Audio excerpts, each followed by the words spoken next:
O Portal Guia-me tem a alegria de receber hoje Léo Berg, que é missionário em Moçambique e diretor da TAP Global. Obrigado, Luana, obrigado pelo convite. Eu fico muito feliz e honrado de estar falando com vocês do Guia-me.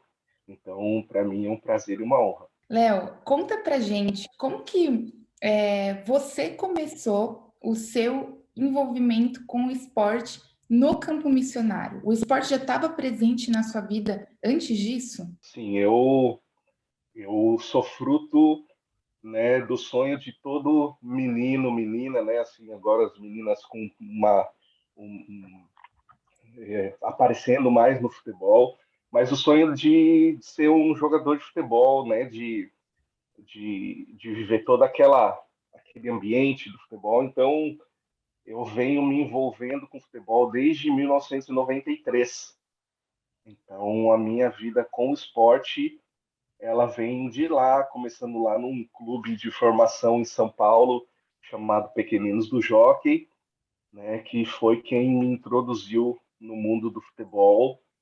E depois, lá nos idos dos anos 2000, foi aonde Deus me chamou através da minha profissão, né, de ser um treinador de futebol, poder ir a países fechados e perseguidos, falar do amor de Deus e apresentar Jesus para essas nações, né? E como foi esse momento de transição? Esse momento assim que você tinha sua profissão no Brasil, né? Você estava ali envolvido no esporte, e de repente Deus te chamou para as nações. Como foi essa transição? Então, eu casei com uma pessoa que a Rubiana, minha esposa, ela tem parte fundamental nisso, porque eu creio que Deus ele tem um projeto para famílias, né? Então todo chamado ele envolve família. E o nosso chamado, o meu chamado, começou na minha casa. Eu estava terminando a faculdade de direito, né? Não tinha nada a ver mais com esporte. Eu tinha vivido, tinha me decepcionado com o futebol. Do futebol eu não quero saber nunca mais.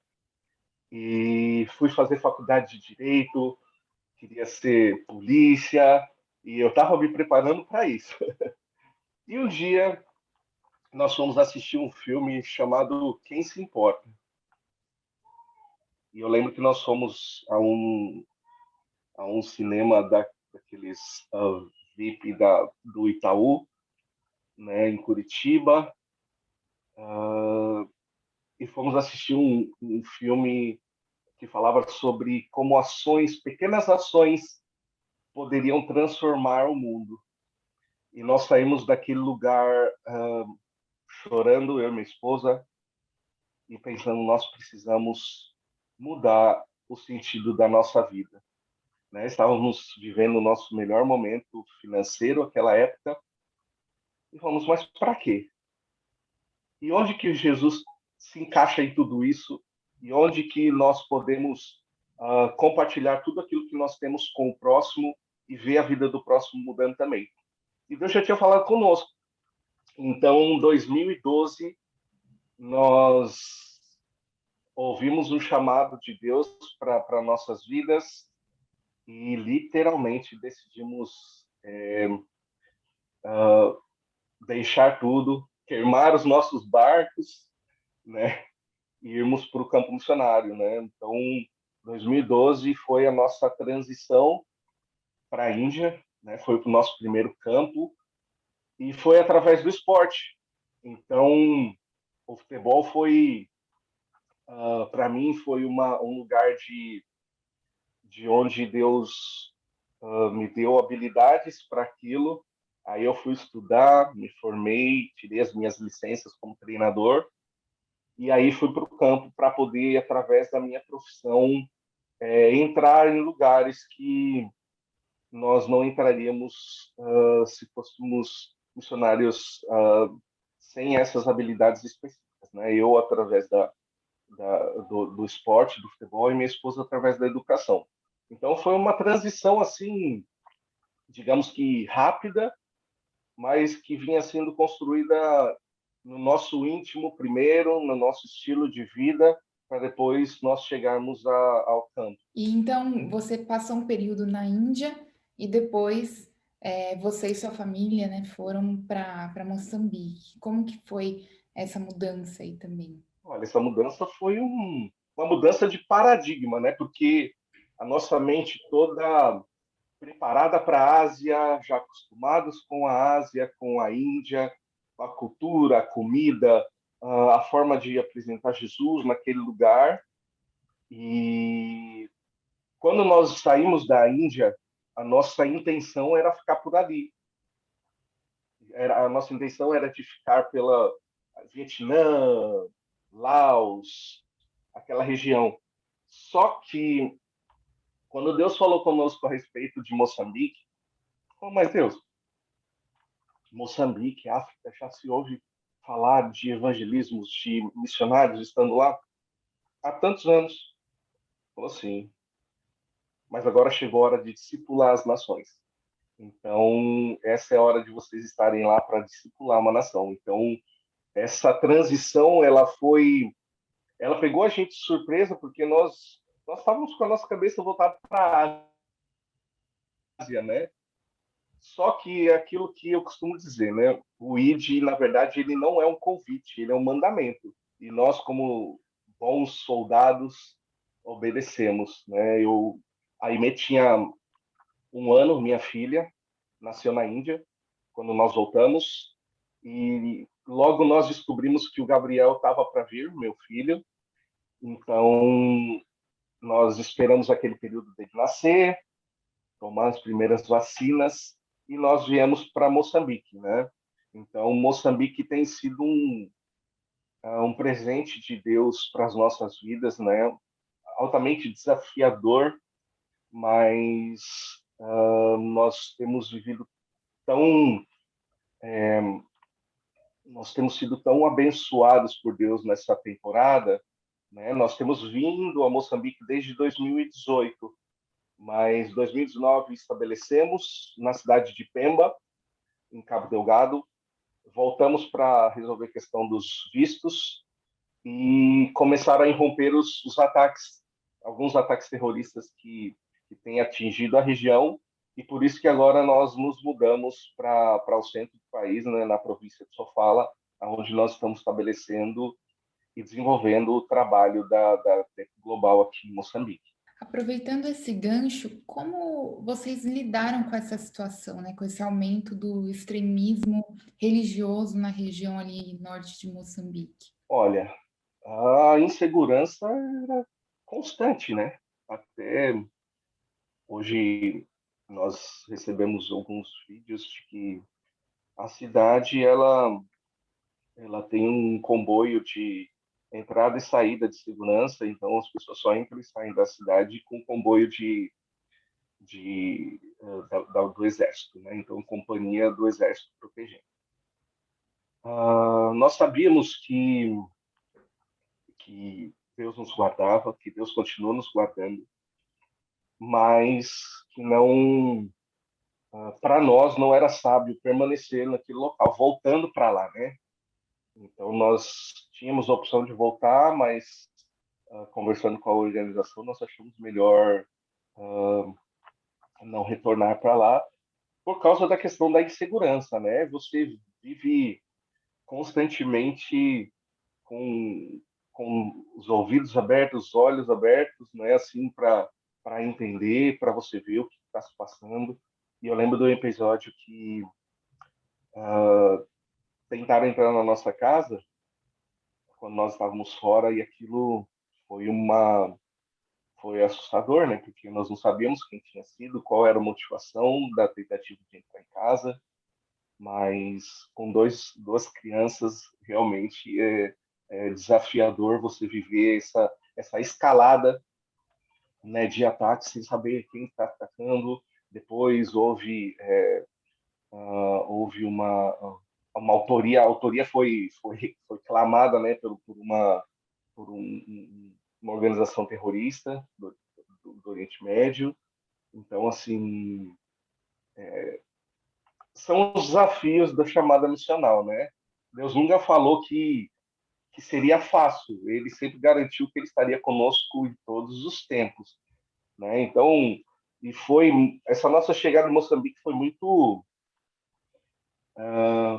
única, né? Porque nós passamos situações que mesmo na Índia não tínhamos vivido ainda. Sim, na Índia, o Portal Guia me costuma relatar, né, algumas situações de extremismo religioso que existe lá, né, por parte de grupos mais extremistas, mas sabemos que a realidade da Índia e da África é bem diferente, né? Como você sentiu? Quais foram os seus desafios na Índia comparado aos seus desafios na África? Olha, a Índia nós estamos falando de uma população de 1,3 bilhão de pessoas, né?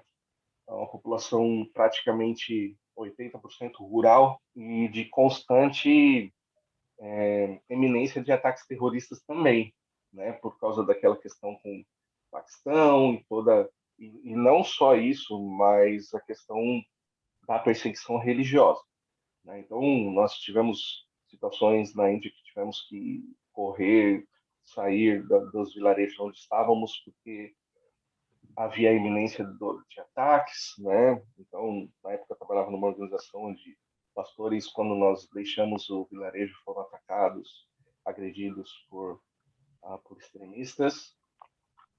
E Moçambique hoje o grande desafio ela é muito diferente porque aqui a gente tem a presença do sincretismo religioso, né? Um país que é dividido entre 25% para as quatro maiores religiões, hinduísmo, uh, o, o islamismo, o cristianismo católico, né, e o protestantismo. Então, a gente tem uma variedade muito grande aqui, né? Eu acho que o maior desafio aqui é a questão cultural, né, porque você tem uma diversidade de culturas e a população, maioria nos bush-bushes, né, no mato que a gente fala aqui. Então, o acesso a esses lugares, aos povos não alcançados, é feito muito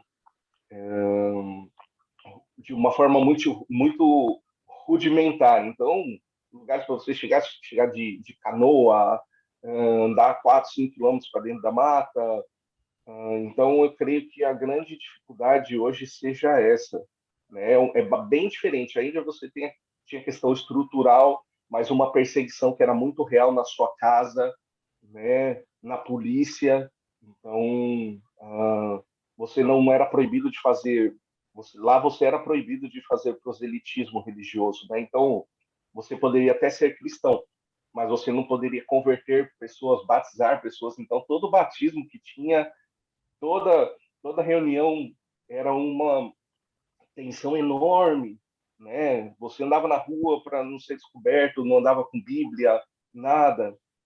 Moçambique ela tem um outro desafio, né? Que eu creio que seja discipular numa nação que está espalhada pelo mato, né? Sem acesso à comida, sem acesso à água, onde muitas crianças morrem de diarreia, né, ou morrem de fome.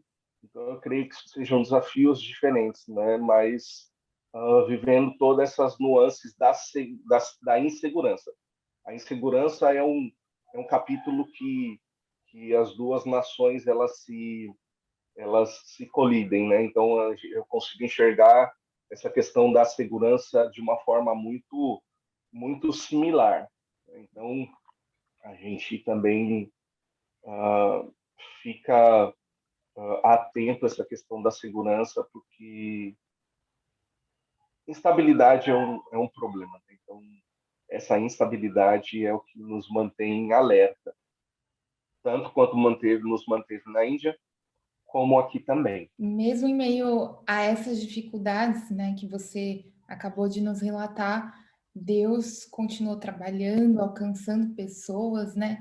Então, nos conta um pouco mais sobre esse trabalho da TAP Global, tanto esse trabalho que vocês, né, começaram ali na Índia, quanto esse trabalho que está tendo continuidade na África? A TEP Global ela é uma ONG no Brasil, né, com sede no Brasil, e o nosso maior objetivo é transformar vidas, né? Então, a gente tem uma sede, né, por poder transformar a vida dessas crianças, tanto no Brasil, com os nossos projetos no Brasil, né, quanto o nosso projeto aqui na África também, né? A gente sabe que tudo aquilo que a gente faz, ela é uma gota, né, no oceano. Né? A TEP Global é justamente isso. Ela é uma gota no oceano, mas se essa gota ela não tivesse lá, ela não, o oceano estaria faltando alguma coisa, né? Então, assim, a gente crê que a nossa contribuição nesse mundo, ela tem o poder de transformar vidas. Então, eu creio que tudo aquilo que a gente tem feito, todo o tempo que nós temos doado, né, entregue, porque nós temos entregue o nosso melhor tempo, né? E o meu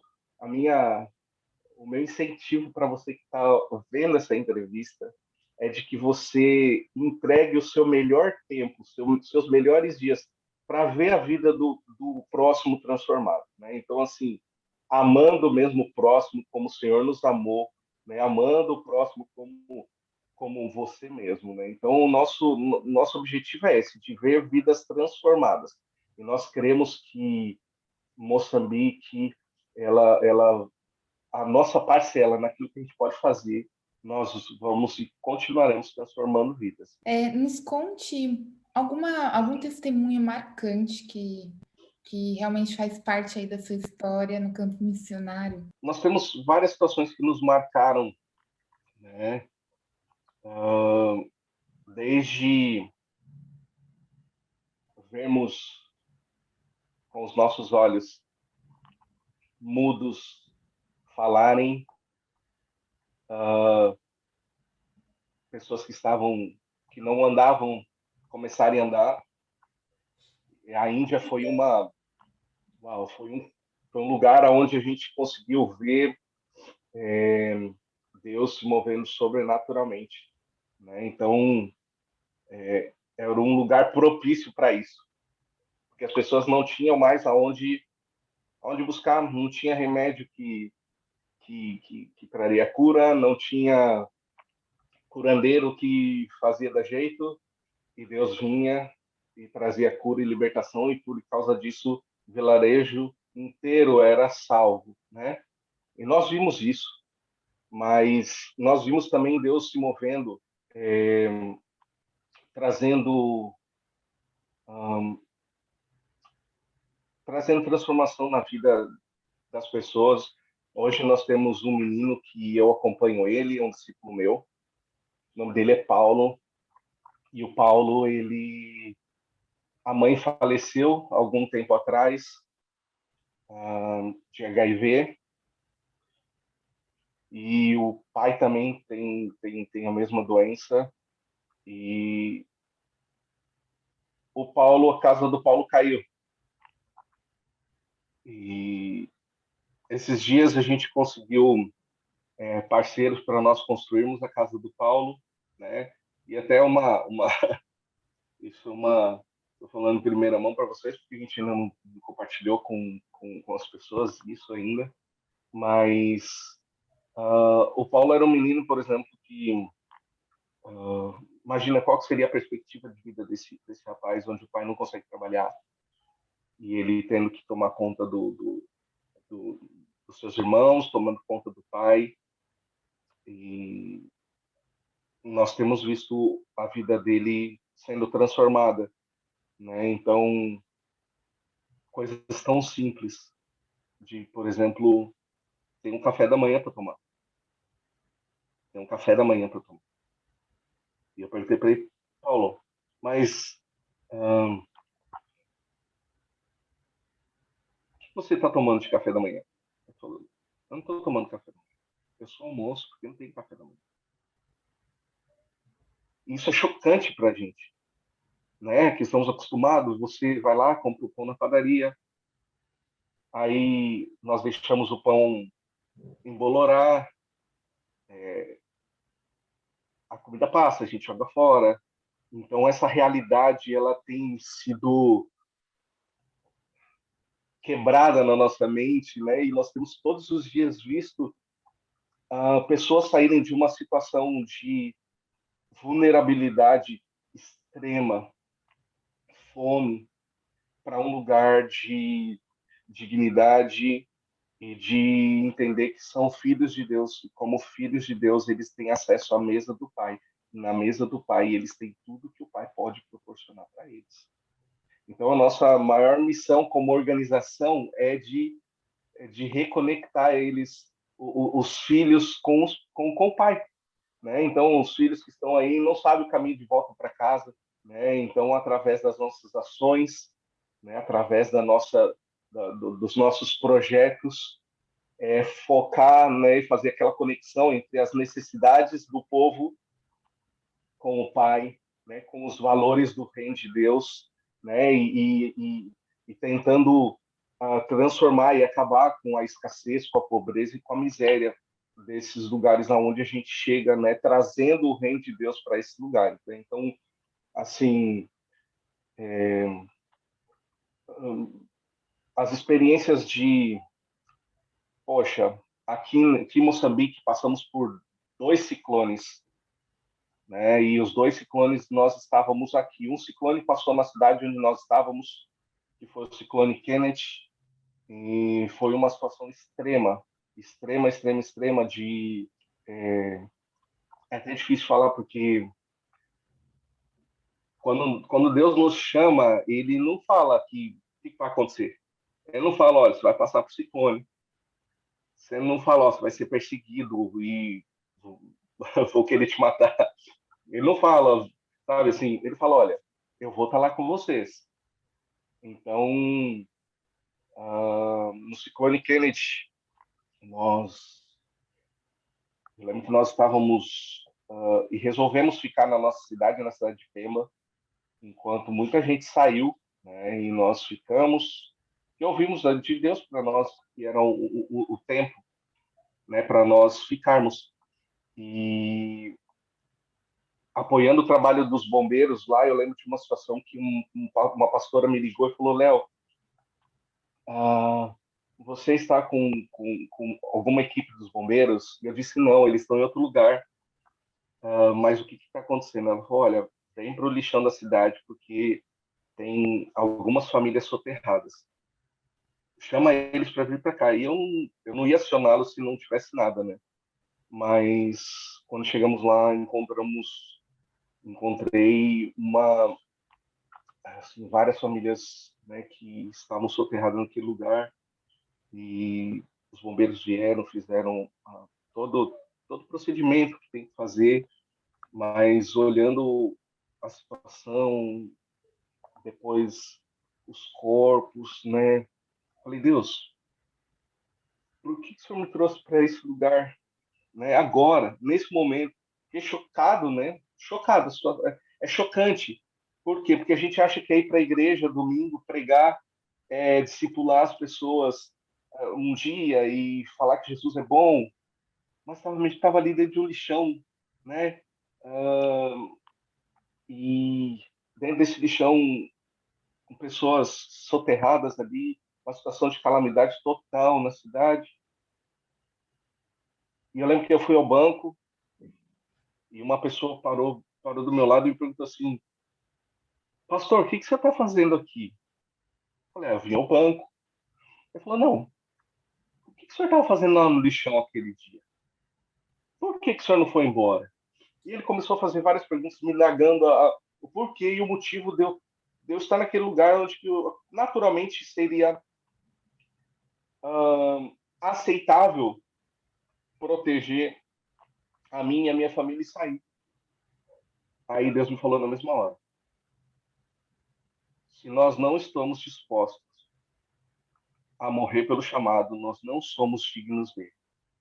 Então ali eu entendi o porquê que eu estava naquele lugar e por que eu estou em Moçambique hoje, por que estava na Índia, e eu entendo o porquê de tudo que Deus tem nos chamado para fazer, porque nós estamos dispostos à nossa vida, né? Não só física, mas a nossa vida, o nosso dia, o nosso tempo, totalmente para que Jesus seja honrado através e através das nossas vidas, né? Então, assim, o nosso maior desejo é fazer o sacrifício de Jesus valer a pena na cruz, né? Então, é isso que nos move, é isso que nos faz levantar de manhã, nos faz, eu digo, a mim, a minha família, a minha esposa, né, os meus filhos, de acordar de manhã e falar o nosso dia, tudo aquilo que nós fizermos tem que fazer o sacrifício de Jesus valer a pena,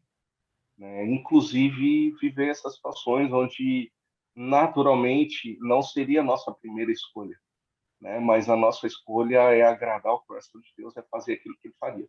Então, se ele estaria lá naquele lugar, eu também estou. Então, essas, essas foram umas das situações mais marcantes, né, nesse tempo. E assim, entre tantas outras, né, ficaria uns 3 dias aqui contando, conversando com você sobre isso. Quais são os projetos e ações práticos ali que são feitos especialmente com as crianças e os adolescentes? Como eu sou um treinador de futebol, o esporte é a nossa primeira ferramenta, né? Então, eu lembro que quando eu falei sobre Pequeninos do Jockey, foi lá onde eu me interessei em trabalhar com futebol, né? Porque eu via um projeto de ação social em São Paulo, abençoando tantas crianças, né? E quando eu vim para o campo, eu olhei para trás e falei, poxa, é isso, né? Nós cremos que nós podemos transformar vidas através do futebol. Então, o futebol ele é uma ferramenta, ele não é um fim das coisas. É uma ferramenta para nós trazermos transformações para essas crianças. Então, nós entregamos para elas, né, tudo que nós temos de melhor, de ferramenta, de treino, de equipamentos, né? Inclusive, esses dias nós estamos encerrando uma campanha para comprar chuteiras para esses meninos e para essas meninas. Esses dias um menino recebeu uma chuteira e ele chorou quando colocou no pé porque ele nunca tinha vestido um calçado para jogar futebol. Então, é tão longe da nossa realidade que com meses de idade, uma criança no Brasil, na Europa, nos Estados Unidos, já tem acesso a um calçado para jogar o seu esporte favorito. E aqui eles nunca calçaram um calçado para jogar o futebol. Então, o treino é uma parte, né? O futebol, a habilidade que eles estão sendo lapidados é um pequeno ponto, né, daquilo que nós fazemos, mas são ações simples, como fornecer alimentação para eles. E, sabe, certezas, viver hoje aqui em Moçambique, na África, que a gente começa a rever o nosso não só o nosso cristianismo, mas a nossa forma de enxergar o mundo, que nós entregamos os lanches para as crianças, e é engraçado que eles não comiam. Aí eu vi que eles não comiam na hora, e eles levavam tudo para casa. Por quê? Porque eles iam dividir um pacotinho de bolacha, um suco, uma fruta com toda a família, com os irmãos, ou vão guardar para comer no outro dia, porque eles não sabem o que vão comer. Então, assim, nós conseguimos, e aí nós começamos a entender com que tipo de criança, de pessoas nós estávamos lidando, né? Então, hoje, poder alimentar uma criança, poder tirar ela de um ambiente onde ela vai estar entregue às ruas, entregues à mendicância, entregue à própria sorte, né? é um dos nossos maiores trabalhos, né? E apontar tudo isso, né, na questão do futebol, dos treinos, da prática esportiva, da alimentação, na parte nutricional, para Jesus, né? Então, o nosso trabalho, ele tem sido de falar, olha, talvez você nunca tenha entendido ou nunca tenha pensado no que é sonhar, ou no que seria, como seria a sua vida lá para frente. Mas a gente quer dizer para vocês que é possível. Então, eu creio que o trabalho com o futebol ele tem sido uma oportunidade incrível de nós dizermos para essas crianças é possível a vida de vocês se transformarem e nós vamos começar com pequenas ações que vão realmente mudar o mundo de vocês, né? Então é um trabalho integrado que nós estamos desenvolvendo entre nós, nossos atletas. Sim, eu digo para eles que são nossos atletas, sabe? Porque nós costumamos dizer que é uma escolinha. Não, não é uma escolinha, é um trabalho de desenvolvimento esportivo. Por quê? Eu creio que nós não fazemos nada mediano para Jesus, né? Então nós entregamos o melhor para ele, o melhor para esses meninos e essas meninas, e nós queremos que eles vão ter a capacidade de, se desejarem se tornarem um atleta profissional, mas o mínimo que eles vão sair dali é de alguém que ama Jesus demais e que a vida deles hoje faz sentido, né? Então, é para isso que nós temos lutado todos os dias, para trazer transformação através do esporte para a vida dessas crianças e das suas famílias.